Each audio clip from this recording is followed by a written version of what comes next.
با مقصد براه ماندن طرز حیات سالم ترغیب همه‌جانبه تربیت روح جسم و ورزش به شرف روز جوانان تاجیکستان در ناحیه واسع روز دوی ملی در سطح بلند آمادگی‌ها دایر گردید. این نورسان جوانان کارمندان اداره و تشکیلات‌ها برای اشتراک در چهاربینی دوی ملی از صبح بروقت در درآمدگاه شهرک واسع جمع آمدند. موافق اطلاع بخش جوانان ورزش و سیاحی در دوی ملی در ناحیه زیاده از 800 نفر اشتراکچیان به قید گرفته شده در ناحیه به معرکه همگانی تبدیل یافته است. از آغاز تا انجام مسافت زیاده از 3 کیلومتر راه را اشتراکچیان دویده طی نمودند. منوچهر نظرов اشتراکچی فعال دوی ملی معلم مؤسسه تحصیلات میانه عمومی رقم 10 می باشد.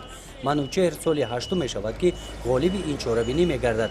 این سال نیز در چهاربینی دوی ملی بخشیده به سال جوانان غالبیت نصیب منوچهر گردید. در بین بانوان باشد غالبیت نصیب صبرینا یارخون و خواننده مؤسسه تحصیلات میانه عمومی رقم 1 گردید. در بین نفران سنی از 50 ساله تا 70 ساله باشد شریفون شیرالیف جای اول را مشرف گشت.